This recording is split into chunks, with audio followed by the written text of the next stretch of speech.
Bismillahirrahmanirrahim. Assalamu alaikum wa rahmatullahi wa barakatuhu. Welcome back to my channel Storyland Official, and very warm welcome to all the new members who have recently subscribed my channel. Thank you very much for your support, comment, queries and suggestions. I am Mummy Muhammad, and today we are going to solve the exercise, the workbook exercise of unit number 8, the story of Dr. Dolittle from New Oxford Modern English, book 4. Let's start today's lecture with prayer. Allahumma inni as'aluka ilman nafi'an wa rizqan tayyiban wa amalan mutaqabbala. The first section of exercise is section A, so many animals, बहुत सारे जानवर. When a noun can be counted, we call it a countable noun. कोई भी noun जिसको हम count कर सकते हैं उसको हम countable noun कहते हैं. When it cannot be counted, जब उसका शुमार ना किया जा सके, we call it uncountable noun. हम उसको uncountable noun कहते हैं. Here are some countable nouns. Countable nouns की कुछ examples given है. Eggs, marbles, pots, heads and clouds. Next है, here are some uncountable nouns. कुछ uncountable noun की examples given है. Bread, butter, water, sand and money. We can say 1 egg, 2 egg, 3 eggs and so on. We cannot say 1 bread or 2 breads. Bread की जब बात होती है तो हम बोलेंगे 1 slice of bread या 1 loaf of bread. सिर्फ bread के साथ हम numbers नहीं add कर सकते. Number 1 है, try to think of 5 countable and 5 uncountable nouns. हमने 5 countable और 5 uncountable nouns के नेम बताने हैं. Write them here. उन्हें यहाँ लिखिए. फर्स्ट कॉलम में है countable nouns और सेकंड में है uncountable nouns. Countable है cakes, flour, mask, stable and books, और uncountable है rice, butter, hair, flower and rain. The next question is question number 2. Use so many और so much to fill in the blanks. Blanks को fill करने के लिए दो words use करने हैं, so many या so much. These pictures clues will help. Book में हमें कुछ pictures clues given है, उनसे हम help ले सकते हैं. A है, Akbar has dash that he can buy what he likes. B, there are dash the cupboard that it won't shut. C, Sana read dash that her eyes ached. D, there were dash in the sky that we couldn't see the sun. E, the boys wasted dash that their teacher was cross. इसका हम solution देखें तो ए में है so much money, B so many clothes, C so many books, D so many clouds and E so much paint. Next is B, adverbs.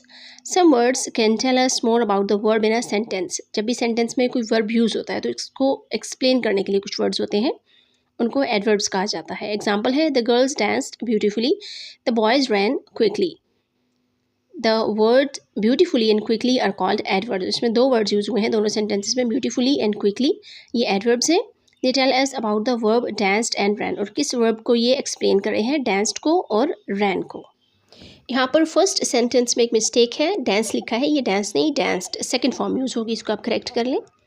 Number 1 है, find the adverbs in the following sentences. नीचे 4 sentences given हैं, इसमें हमने adverbs को point out करना है. A है, a teacher spoke crossly to one of the boys. B, the boy spoke politely to the teacher. C, the dog ate his dinner quickly. And D, the boys marched smartly. इसमें हम adverbs को separate कर लें तो first में है crossly, B politely, C quickly and D smartly. Next हमें given है, quite often we make adverbs from adjectives. अक्सर औक़ात हम adverbs adjective से derive करते हैं. Here are some examples. यहाँ पे कुछ मिसालें दी गई हैं. कॉलम 1 है एडजेक्टिव का और कॉलम 2 है एडवर्ब.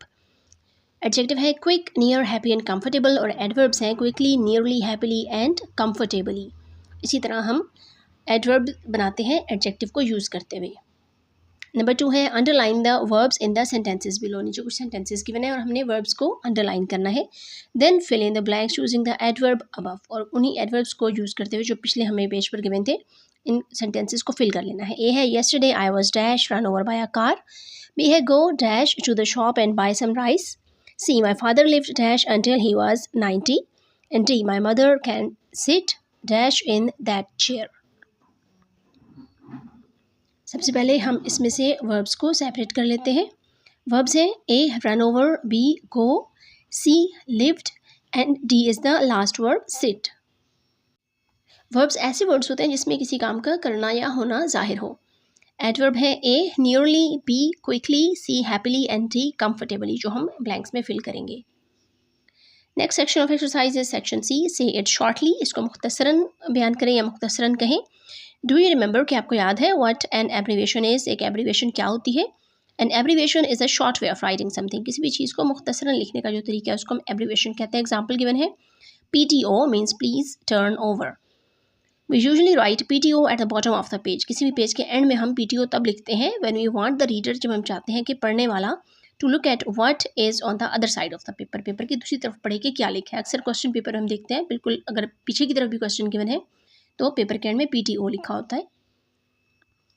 नंबर 1 है right abbreviations for the following, नीचे कुछ वर्ड्स गिवन है, इनकी हमने एब्रीवेशन बतानी है। ए है December, DEC, B assistant, ASST, C Fahrenheit, F not, and T a married woman, Mrs, E a man, Mr, F north, N, G road, RD and H Saturday, SAT। ये सब abbreviations हैं। इसके बाद हमें given है question number 2, now match the following, some of the letters are quite different from the first letter of the word. अब यहाँ पे भी हमने एब्रीवेशंस को मैच करना है उनकी फुल फॉर्म से, लेकिन यहाँ पे थोड़ा सा ट्रिकी है क्योंकि जो उनके वर्ड्स के फर्स्ट लेटर हैं वो मैच नहीं भी कर रहे होंगे क्योंकि हमने उसको दूसरी लैंग्वेज से लिया होगा। सो बी केयरफुल, मोहतात रहें।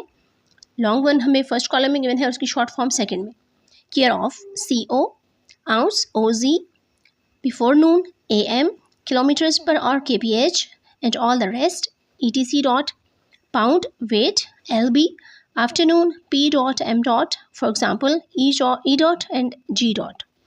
यहाँ पर मैच करने की बजाय मैंने उसके जो करेक्ट लेटर्स हैं उनके सामने ही लिख दिए हैं। हम देख सकते हैं कुछ तो बहुत आसानी से मैच हो जाता है, लेकिन जो दूसरी लैंग्वेज से डिराइव होते हैं उनको मैच करना थोड़ा सा मुश्किल होता है। For example pound, ounce, PM, AM, इसमें केयरफुल होने की ज़रूरत है। This was the end of this lecture. Hope you liked it. And if you want to learn more, please like and share my videos and subscribe my channel. Subhanaka Allahumma wa bihamdika nashhadu an la ilaha illa anta nastaghfiruka wa natubu ilayk. Wassalamu alaikum wa rahmatullahi wa barakatuh.